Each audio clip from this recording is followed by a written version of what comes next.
So far, as of February 23rd, I've read 4 books off of my to-be-read list of 2026, and I'll talk about them briefly and how I like each of them.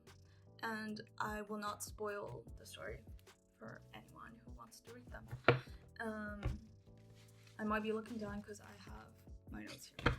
So the first book I read was The Canterville Ghost, The Happy Prince, and Other Stories by Wilde. I think I liked it. It was okay. It's a series of stories and fairy tales that are told with like a really heavy dose of mock moralizing, deadpan irony, anthropomorphism, and the first 2 chapters or like bundles of stories are told almost as if they're purely for children, but then you're hit with a lot of like satire and like social critique, which I found kind of interesting. And also he builds this aesthetic distance between you and the characters, where you feel them deeply, but you also judge them deeply. So in a way, this is definitely for audiences of all ages. And another thing is the humor in this book really comes from a lot of tonal shifts that are executed really well, and suddenly it goes from like satire to like sentimental very quickly, and from comedy to like extreme emotional stillness also very quickly. It's published around the same time that Dorian Gray was published, and so I think the 1880s. Wait, let me check. Yeah, 1880s and 1890s. And the social critique, a lot of it still stands really well, and I think it really is funny. I'll read this excerpt from The Birthday of the Infanta. Well-bred people always stay exactly in the same place as we do.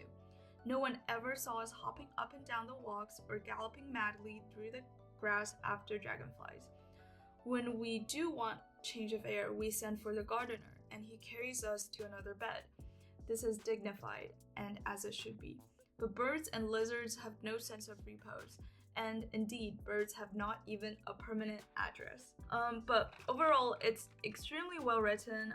The writing I loved, and I think it's almost like a poem in some places. In The Remarkable Rocket, there's this excerpt that I really love. But love is not fashionable anymore. The poets have killed it. They wrote so much about it that nobody believed them. And I'm not surprised. True love suffers and is silent. I remember myself once. But it does not matter now. Romance is a thing of the past. I would rate this 3 out of 10 because I really liked the last chapter, Lord Saville's Crime and Other Stories. My favorite was The Sphinx Without a Secret, The Canterville Ghost, and the Lord Saville's Crime was also good. And the second book I read this year was The Age of Reason by Sartre. This is the second book I read by him after Nausea, which I read last year when I was in London. And this book explores self-alienation, self-objectification, and how that eventually kind of fucks your life up if you don't deal with it carefully. While it can help with molding you for yourself, this perfect perception, it does kind of crumble, and it discusses this theme of certian bad faith, which is lying to yourself, that Sartre writes about a lot, and that it has consequences, and the main character, he also pursues freedom in this way that it's really the nothingness, the freedom of time and the nothingness of responsibility. So having freedom is really not having these other things, and I think it proves unsuccessful. And his other downfall is probably his moral clarity, which sounds like a good thing, but it's kind of leads him to this excessive reflection without ever working up the courage or the meaning to make action.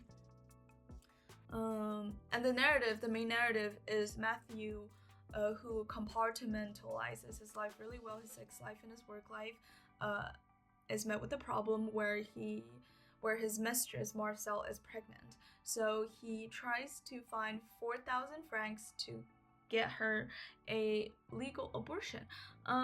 Within these 2 days of struggling to scramble to get the money, he talks to all these people around him, and it is very well written. In the first, I would say, like 100 pages, you get this image of everyone in his life, what they need, what their struggles are, and through these conversations and these interactions, you really get to know Matthew, how he thinks, and what his problems are when it really comes to his downfall in a way.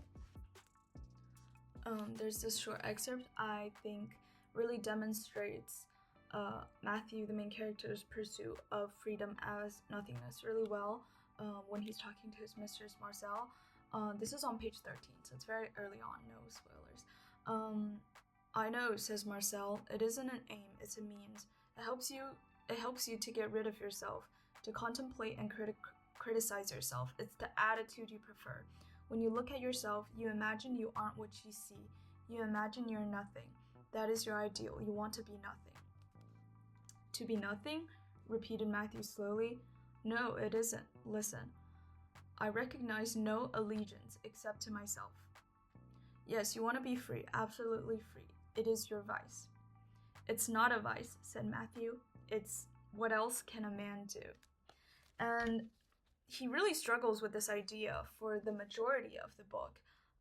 Towards, I would say, end-ish, he really debates on this more and more frequently and more deeply. He bent his head. He thought of his own life. The future had made way into his heart, where everything was in process and suspense. The far-off days of childhood, the day he had said, I will be free, the day when he had said, I will be famous, appeared to him even now with their individual feature, like a small circled individual sky above them all. And that future was himself just as he was at present, weary and a little overripe. They had claims upon him across the passage of time past. They maintained their insistencies, and he was often visited by their attacks of devastating remorse, because his causal, cynical present was the original future of those past days. It was he whom they had waited for 20 years. It was he, this tired man, who was pestered by a remorseless child to realize his hopes. On him it depends whether these childish pledges should remain forever childish, or whether they should become the first announcements of a destiny. His past was in continual process of retouching by the present. Every day belied yet further those old dreams of fame, and every day had a fresh future, from one period of waiting to the next, future to future. Matthew's life was gliding. Towards what? Towards nothing. It's really nice. I like it a lot. I would give it 4 out of 5. And the third book I read was The Fall by Albert Camus. And I don't know if that's how you say it. I got a secondhand. You can probably tell it's a little bit fucked up. In this book, we are really talked to and not with this interesting character we meet at a bar. And then we agree to meet this guy on the following night where he talks to us more. And in the beginning, you get this feeling that he's a successful, confident, prudent man. but eventually you sense his insecurities and you are revealed how his downfall came to be. And I think the interesting part is that this person that talks to us, he confesses while he judges. So sometimes he's judging himself, but mostly he's judging others. But you can tell through his confession that he needs you to judge him in a way, but only in a way that he wishes to be judged. So it's very interesting. Also, similar to the Age of Reason, Camus also talks about the good moral self-image people often feel the need to construct for themselves. And also, it talks a lot about freedom and responsibility when it is desirable and when it becomes unbearable. And I think I will read a little excerpt. I don't know what I was doing. I didn't know that freedom is not a reward or a decoration that is celebrated with champagne, nor yet a gift, a box of dainties designed to make you lick your chops. Oh no, it's a chore, on the contrary, and a long-distance race, quite solitary and very exhausting. But yeah, I think this is a very interesting read. I also finished it within, I think, one night. And it's a classic, so give it a go. I think I'll give it a perfect score because it's short, it's compact, it does what it needs to do. And the last and most recent book that I've just read on my trip to Nanjing was The Door by Sabo. I've been wanting to read this for so long, and I finally got my grubby little hands on it, and it's amazing. It tells this story, a complicated relationship between a writer and her housekeeper. And the housekeeper is really a character. And in the back, it says, strong, fierce, eccentric, and with a reputation for being a first-rate housekeeper. And they build this almost mother-daughter-like love-hate relationship across the 20 years that they worked together. And the book kind of starts with a confession of how the writer thinks she has killed her. But it is not a thriller, it's not horror, it's not a mystery. It's a very touching story, and it's told through recollections of the writer after everything has happened.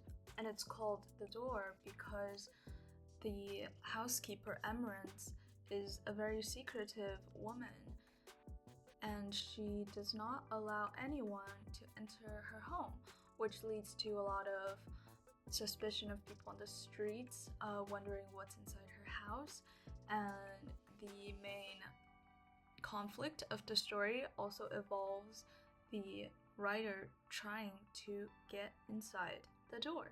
I think one of the more interesting major themes is how power and dependency is distributed throughout the characters, and who really owns the power and who really